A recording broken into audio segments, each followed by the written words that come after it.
Welcome back to this series of conversations at the Dark Reading News Desk at RSA. Terry Sweeney here with Dark Reading, and joining me now is Mike Beck, Global CISO for Darktrace. Mike, thanks for joining us on News Desk. Thanks for having me. Mike, reducing risk is a constant for cyber security professionals, not to mention CISOs like yourself and boards of directors. Talk a bit about what's happened with risk in the last few years that's made reducing and managing down risk more urgent than ever.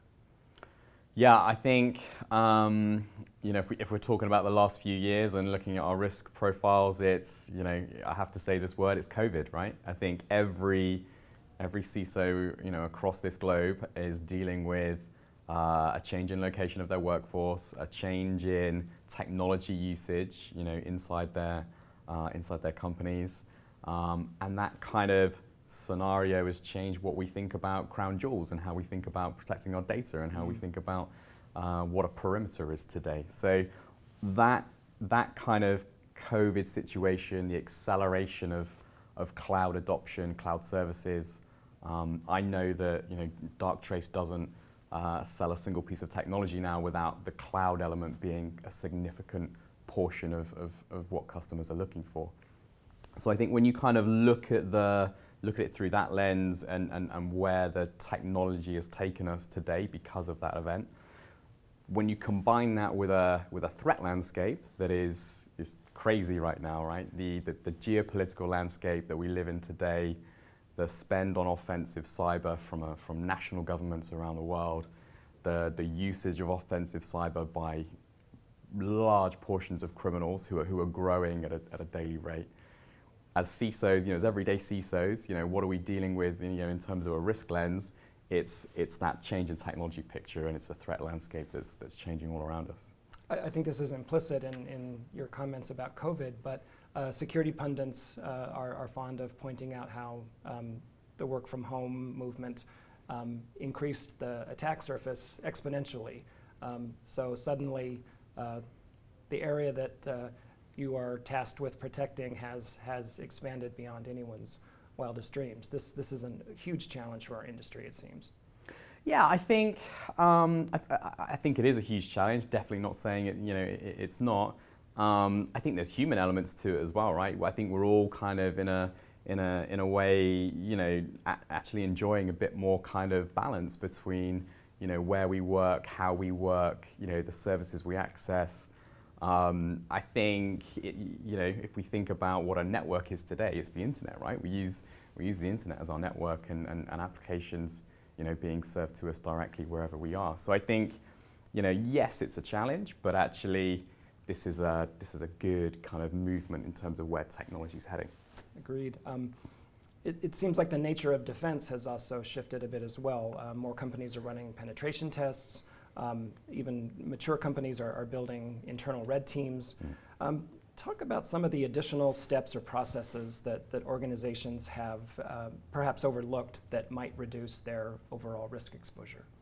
Yeah, I think maybe if I can kind of start from a basic kind of CISO philosophy, what can we do as CISOs? I think we use our instincts. That's what we're paid to do. We're there to kind of understand the environment that we live in and use our instincts.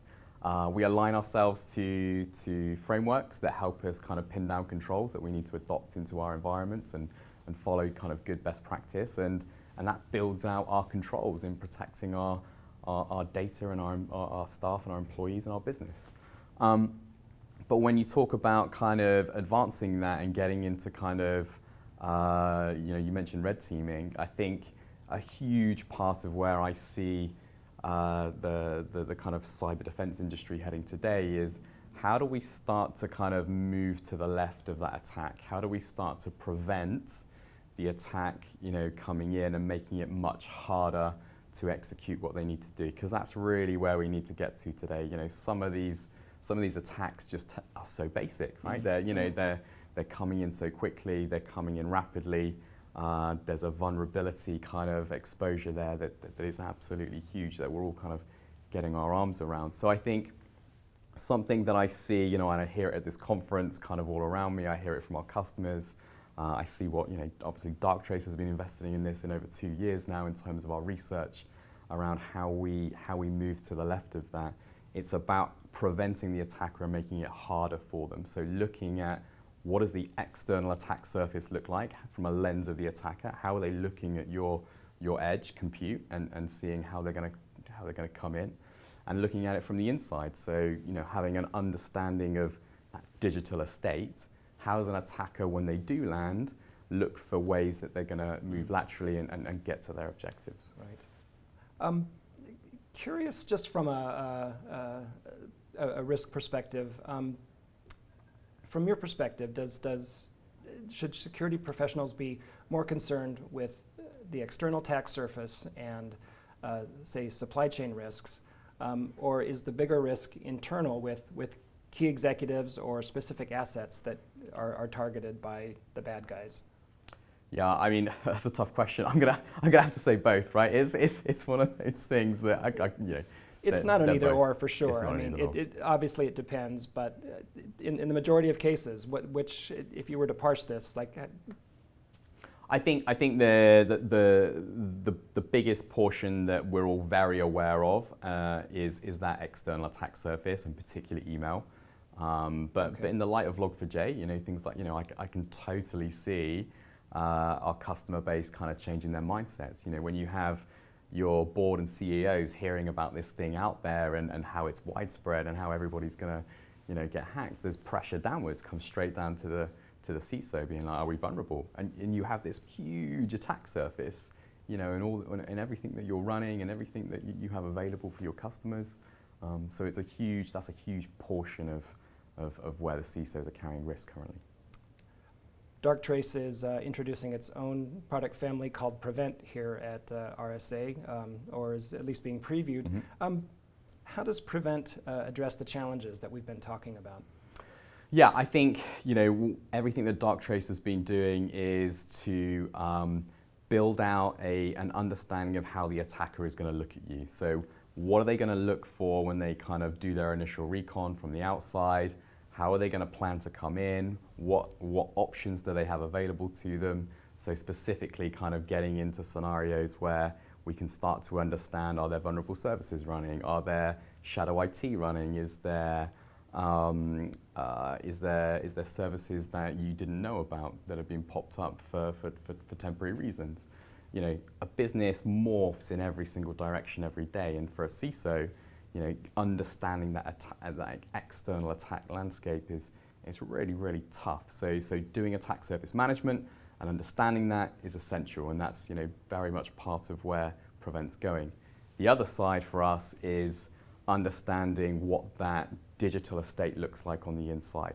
When we go back to kind of control frameworks and our instincts, we're doing the right things to reduce down that operational risk, but testing it 24/7. A lot of people don't have access to the funds to bring in external red teams on a consistent basis. External red teams coming in is a phenomenal way for you to go and test these controls that you've lined up. But how do we get to a place where we lower the bar down and we start to use AI for what AI is good at, which is bulk data, and start to use it in a way that we can run AI across those digital data pots to look for weaknesses in that control framework that you put in. And then you get to a space as a CISO that you're building out the controls, you're using your instincts, and you're testing it continuously to understand if you're achieving what you need to achieve. Can you talk a bit about some of the emerging use cases that Prevent might address? Yeah, I mean, there's tons. If I look at the outside attack surface management, some of the things that our early adopters are doing already is they're identifying infrastructure that's being popped up that attackers are using to try and target them. Before they're even utilizing that infrastructure, we get a view of it and we bring it back into our email platform to make sure that people are defended against that infrastructure when it does get used. Things like looking at DevOps, and if they are bringing up a new workload and they're running testing in it and they're doing all sorts of things that they think are very much early stages, the attacker on the outside doesn't care if this is in test or if it's in production, right? It's a way into your environment. So how can we get the knowledge of the inside and what your people are doing on the inside to expose you to those to that edge and bring that background. So as a CISO, I can understand, what does my operational risk look like going up and down on a daily basis, dependent upon how people are operating in my environment. Mike, I want to thank you for stopping by the Dark Reading News Desk today. Great perspectives on risk and hardening our defenses. Thanks for joining us today. Appreciate it. Thank you. We've been talking with Mike Beck, Global CISO for Darktrace. This has been Terry Sweeney for the Dark Reading News Desk. Thanks for joining us for this conversation. We'll see you next time.